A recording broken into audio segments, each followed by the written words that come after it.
Hi friends, welcome to அகரம் சமையல். இன்றைக்கி அகரம் சமையலில் ஒரு சூப்பரான ராகி லட்டு தான் பார்க்க போகிறோம். இது பார்த்திங்கன்னா ரொம்ப நல்லாயிருக்கும். இது ரத்தம் இல்லாதவங்களுக்குலாம் பார்த்திங்கன்னா இது கொடுத்தோன்னா ரொம்ப நல்லது. இப்போ வாங்க எப்படி செய்யுதுன்னு பார்க்கலாம். இப்போ அதுக்கு ஒரு பாத்திரத்தில் 3/4 கப் அளவுக்கு நான் வேர்க்கடலை எடுத்திருக்கேன். இதை நல்லா வறுத்துக்கோங்க. மிதமான தீயில் வச்சு வறுத்துக்கோங்க. இப்போ இதை வறுத்து எடுத்து வச்சிடலாம். இப்போ அதே பாத்திரத்துலையே 3 டீஸ்பூன் அளவுக்கு நான் நெய் சேர்த்துக்கிறேன். நெய் சூடானதும் 2 டம்ளர் அளவுக்கு நான் ராகி மாவு எடுத்துக்கிறேன். 2 டம்ளர் அளவுக்கு ராகி மாவு எடுத்தோன்னா அதில் 3/4 கப் அளவுக்கு நீங்கள் வேர்க்கடலையை சேர்த்துக்கோங்க.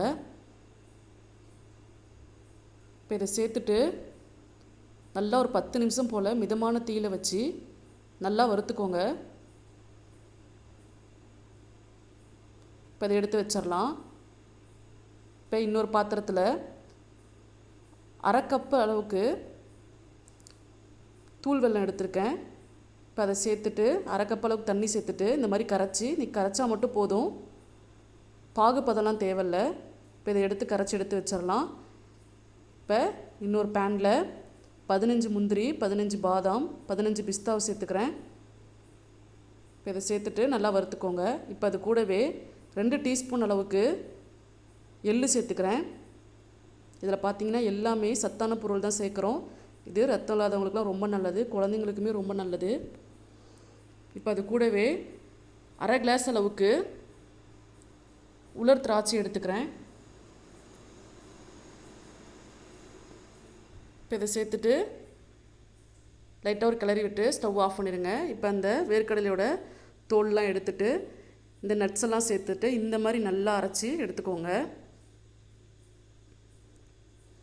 இப்போ இதை இந்த ராகி மாவோடு நம்ம சேர்த்துக்கலாம். இதில் பார்த்திங்கன்னா எல்லாமே சத்தான பொருள் தான் சேர்க்குறோம். இது ரொம்ப நல்லது, எல்லாருமே சாப்பிடலாம். இப்போ இதை நல்லா கிளறி விட்டுக்கோங்க, கட்டிகள் இல்லாமல். இப்போ டேஸ்ட் எடுத்து கொடுக்கறதுக்காக ஒரு பிஞ்ச் அளவுக்கு நான் உப்பு சேர்த்துக்கிறேன். நம்ம வெல்லம் கரைச்சி எடுத்து வச்சுருந்தோம்ல, இப்போ அந்த வெல்ல பாகை சேர்த்துக்கிறேன். இந்த மாதிரி வெள்ளை பாகா சேர்க்கும் போது உருண்டை பிடிக்கிறதுக்கு பார்த்திங்கன்னா நல்லாயிருக்கும். இப்போ இதை நல்லா கிளறி விட்டுக்கோங்க. இப்போ இதை கையில் நல்லா கட்டிகள் இல்லாமல் நல்லா பெசரி எடுத்துக்கோங்க.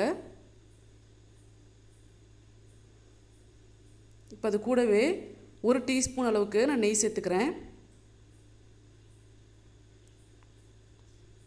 2 டீஸ்பூன் அளவுக்கு வேர்க்கடலை எண்ணெய் கொஞ்சம் சேர்த்துக்கிறேன்.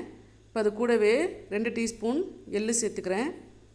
இப்போ இதை சேர்த்துட்டு நல்லா பெசரி விட்டு உருண்டை பிடிச்சிக்கலாம். இப்போ இந்த எள்ளு வேர்க்கடலாம் பார்த்திங்கன்னா வாயில் கடிப்படும் போது ரொம்ப நல்லாயிருக்கும்.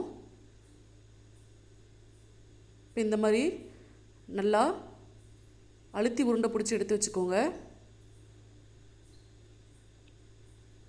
பாருங்கள், சூப்பராக வந்திருக்கு. இதில் பார்த்தீங்கன்னா அளவு பார்த்தீங்கன்னா ஒரு 20 லட்டு போல் கிடைக்கும். பாருங்கள், சூப்பராக ரெடி ஆயிடுச்சு. நீங்கள் வீட்டில் கண்டிப்பாக ட்ரை பண்ணி பாருங்கள். ட்ரை பண்ணி பார்த்துட்டு கமெண்ட்டில் எப்படி இருக்குன்னு சொல்லுங்கள். மீண்டும் நெக்ஸ்ட் வீடியோவில் சந்திக்கலாம். பை.